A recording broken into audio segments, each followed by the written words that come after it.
Hey everyone, it's Julie, and today I thought I would combine my April recap with the tag Isolation Station Decks from Nina over at Shuffle Tarot. And in this tag, she talks about just like her go-to decks that she's been turning to during isolation.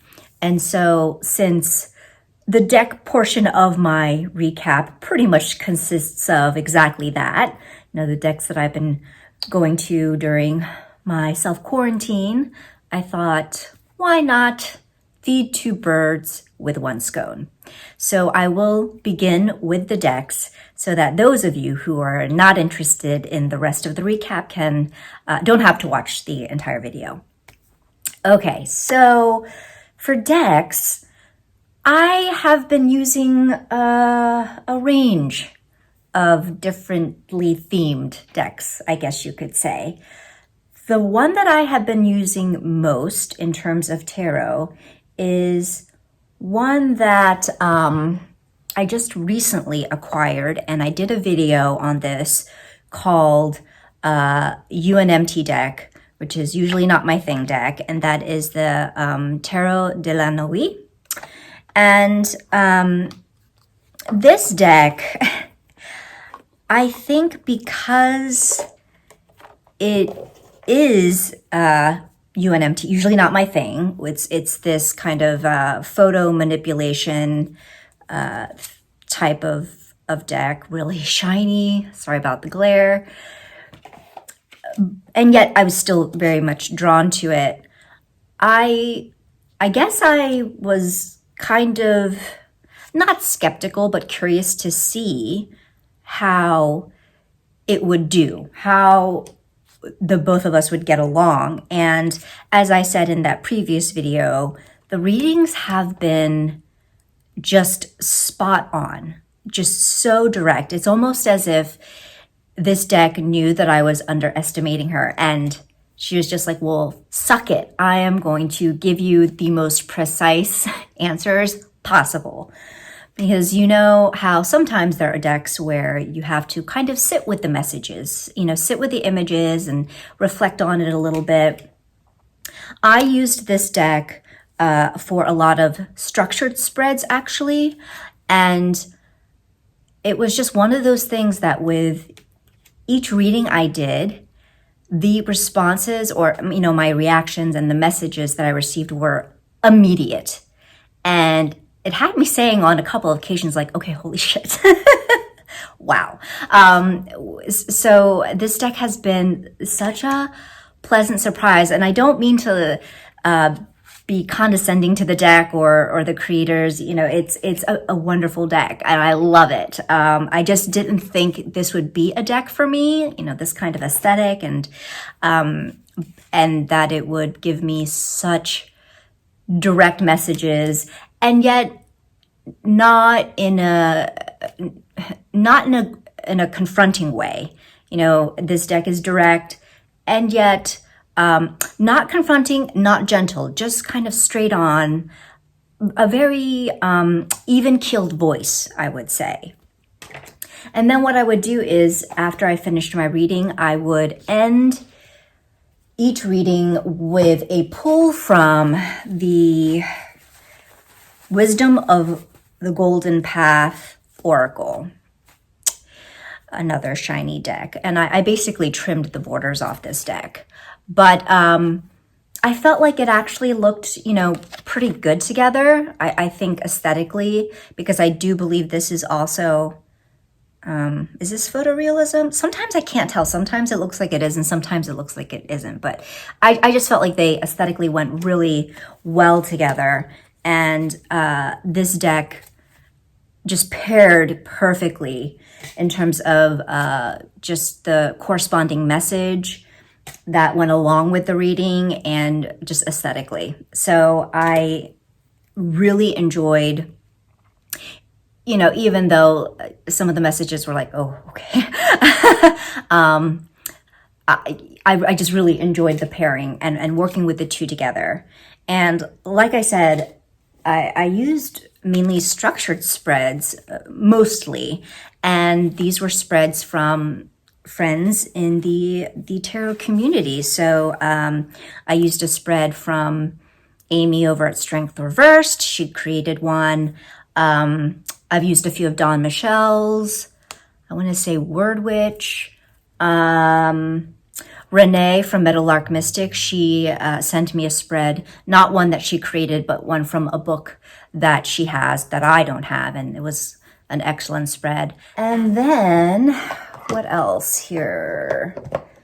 So then for Oracle, no, actually, before I get to the Oracle, the one other tarot deck that I did use, and this was more towards the end of the month, so the last week and a half of April, I did also start using the Spirit Keepers Tarot.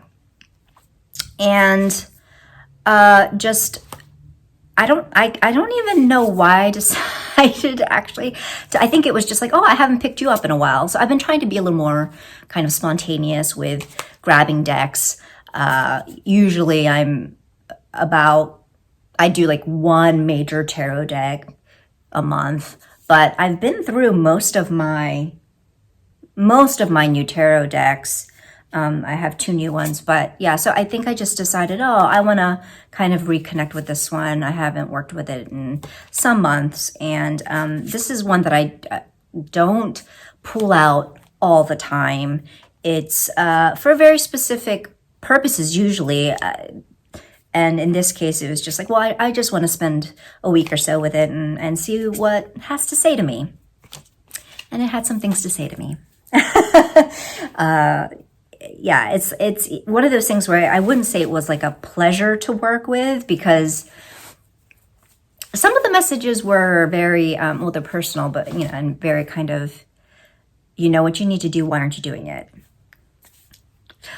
Because I'm in isolation. No, that's not an excuse. But again, not in a bitchy, confronting way. None of my decks, I know I'm personifying, but none of my decks have been like complete bitches to me in the month of April. So that's a good thing. But they've been honest and direct, which I appreciate. Okay, now on to Oracle. So I have been continuing as part of, my isolation station decks. The Oracles have been as they were for, I guess, this whole year so far, right? Most of it. The 2 Oracle decks that I've been working with are 2 animal-based decks, and the one is the Fauna Inspiration Mini deck. And again, this is like a double-sided deck. So a lot of beautiful, soft water color imagery. And it is a mini deck, which I love. And it shuffles like a dream. It even riffle shuffles really well. And then along with this, I would also be using the Sawyer's Nature Portals. So yeah, if you've seen my other recaps and videos, then you've seen this deck as well. So I'm continuing to have a really good time with both of these decks. But what I have been doing this month, instead of doing random pulls with this deck, I've been doing more intentional pulls based on an Oracle deck that I've added into the mix, which is the Legendary Ladies Goddess deck. I have done a walkthrough of this deck. It's by Anne Shen, and I also have the separate book. These don't come together. This was published maybe a couple years before the deck, but in any case, so what I would do is I would actually pull a random card from this deck, and a lot of these goddesses have sacred animals, and or animals that represent them. And so what I would do is, depending on the animal discussed associated with the goddess, I would then see if the animal oracle decks had that same creature, and if they did, I would pull them out and read on them and work with them. So that's how I worked with the 3 together. And I did put up a few Instagram posts where you see this goddess deck paired with the nature portals and the fauna inspiration. And I think they look beautiful together. I have definitely been in the past month or so very much enjoying the aesthetic of pairing oracle with tarot. And it's funny because I've said before that I don't, it's very up and down my kind of work with oracle. I'm not consistent with it at all. And I hadn't really been using as much of oracle as I do with tarot, but I feel like, I don't know, I think it is because of the self-quarantine. I've just been, drawn more to oracle. So that's been really awesome. What else? Let me see. Oh, so then on every Saturday, I will pull a card from this, the Spirit Cats Inspirational Card Deck, Oracle Deck. And this is just a nice, gentle deck with pretty cats and an image to read. So I really do like double-sided oracle decks. I know that's not for everyone, but like I love it. I love them. I don't have any problems with doing blind draws with these types of decks. And so I will pull a card from this deck every Saturday and have it propped up on my desk for that week so you can see that beside the other oracle deck that I've been using, which is my DIY, the Cup of Contemplation. And it's the same idea where every Sunday I will kind of do a random pull and just prop that card up on my desk for that entire week. And for last week, the prompt was, how can I have some fun? So that was a good one. That was a good one to ruminate on. And speaking of Cup of Contemplation, so this is kind of not related to, well, it might be. I mean, I think I will probably end up using this deck as part of my isolation station, although I haven't started with it yet, but it is such a, it looks like a sweet deck. But so speaking of my deck, on Dawn Michelle's last recap, I think it was her March recap, she showed my deck and she had paired it with the Luna Soul deck. And look, she made me this oh, cute tarot pouch. Look at that. Oh God, I love it so much.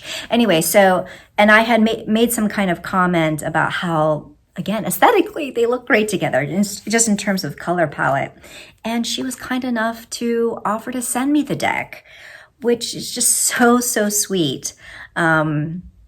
Because I had put in the comment that I was just tempted to get that deck simply because aesthetically it looked gorgeous with mine. I know, vanity, but yeah, I'm just so happy to have this. So thank you, Dawn Michelle. That was very sweet of you. I, again, haven't worked with the deck yet. I don't know much about it, but it looks like it's pretty standard to RWS from what I saw in Dawn Michelle's video. And I've seen this deck around here and there. And it's just, yeah, I think I'm going to enjoy this one. So I have a feeling this is going to be a future isolation station deck for the month of May. Oh boy, cannot keep track. And then last but not least, this is a new deck, once again, that I may or may not work with in May. I mean, I think I want to. This would not be considered like a hug deck or anything like that, though. And this, I saw this deck on Casper's channel, Boy Diviner. He did a walkthrough video, and it is the Tarot of Passing Showers by Valerie Chia.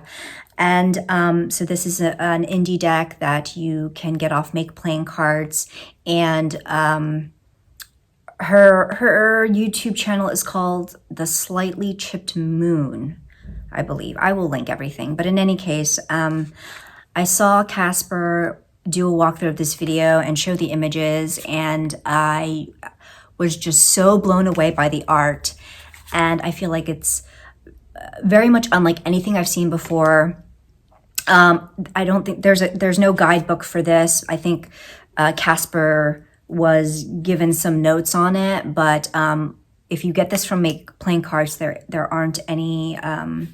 There isn't like a little white book or anything like that. But Valerie on her channel has been doing some videos talking about her deck and the inspiration behind the images. So I believe this is a mixture of RWS and Thoth predominantly, and as you can see, they're still in order, but I don't know. I just really felt called to get this because even though some of the images are pretty gut punching and visceral, and some even I would go so far as to say make me a little uncomfortable, I just felt like I had to give this deck a try. And so I will leave a link to Casper's walkthrough. I wasn't sure if I wanted to do my own walkthrough or maybe review. I don't know. You let me know. I might do one anyway, but yeah, it'll also help to know if you're even interested in that. But I look forward to working with this deck at some point as well. So that is it for decks. On to movies and TV. Not really much in that department. For movies, I watched To All the Boys I've Loved Before. It's a Netflix movie, and it's an older one because I believe they came out with P.S. I Love You, which is the sequel. And this is based off novels, young adult novels from, I cannot recall the name of the author, but I just wanted something kind of fluffy and fun. And my friend had said that she's already watched it like several times because she loves it. So I decided to give it a shot, and it was cute. Overall, I really, really liked it. I haven't read any of the books, but from my understanding, it's the story is based on this teen, this Hapa teen. Hapa meaning like half Asian, usually half Asian and half white, and her family. So she has two sisters. Their father is white, and the mother, who is has passed away, and you get that from the beginning. So it's not a spoiler, but she was, I think she was Korean. Anyway, so the actress that they chose to play the lead character, she is full on Asian. I'm pretty sure, or at least she looks full on Asian. But then the actors that they chose to play her two sisters are very clearly Hapa.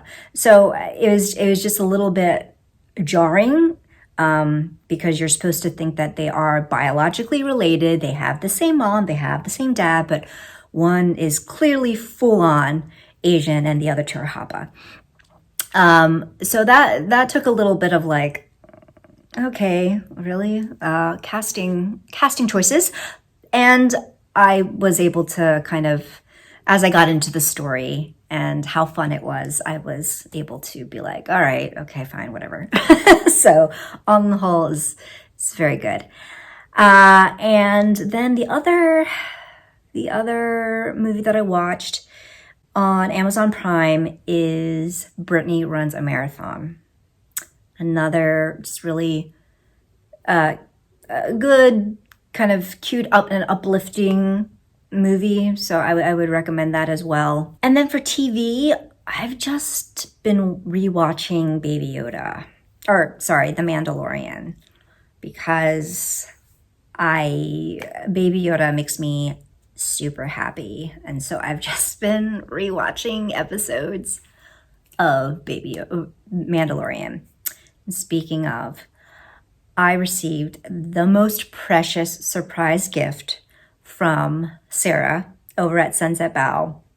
I squealed so loud. I'm sure that my neighbors who are self-quarantining were just, they were probably a little bit startled because Sarah sent me this little guy right here. I posted him up on my Instagram, so some of you might have already seen, but she freaking crocheted this all by herself. It's so flippin' cute. I love it. And it's in its pod and it's, oh my God. Okay. So I usually have it hanging on my lamp right there on my desk so that I can see him every day. But thank you, Sarah. That was so sweet. And I hope that you finally had a chance to make one for yourself, because I remember you saying that you've been crocheting Baby Yodas for like everyone else in the world but yourself. So hopefully you have your own Baby Yoda. But he's so precious. Okay, I'm done. I'm also, so that's it really in terms of what I watched in April. But for books, I finished one book on audio, and that is Shadow and Bone by Leigh Bardugo. It was really good. I think the narrator did a wonderful job, and the story was really compelling, and the characters, especially the villain, was a lot of fun. And it's part of a series, so I think there are 2 more. And I've learned that they are making a Netflix series based on these books. So I will be interested in seeing that when it comes out. And then so I do plan on listening to the other 2 on audio as well. And then the other book that I'm almost done with, but haven't quite finished, but I intend to do that this weekend, is this book, Sorcery of Thorns by Margaret Rogerson. And so this was a book that I received as a gift, last year. And I had started it and then stopped because, well, I'd started it, and then on one of my Facebook groups, which is like, it's all about books, that's the focus, I crossed a thread discussing this book, and people were pretty much trashing the ending and just kind of trashing the book in general. So it kind of made me not want to read it, so I stopped reading it. I have since taken it back up, and I haven't gotten to the end yet, so I don't know if it sucks, but I've been enjoying it so far. Up until this point, I've been enjoying it. It's been a pretty easy and entertaining read, and I love that this is a standalone novel. I think that Margaret Rogerson is known for doing standalone novels. She has a few others, I think.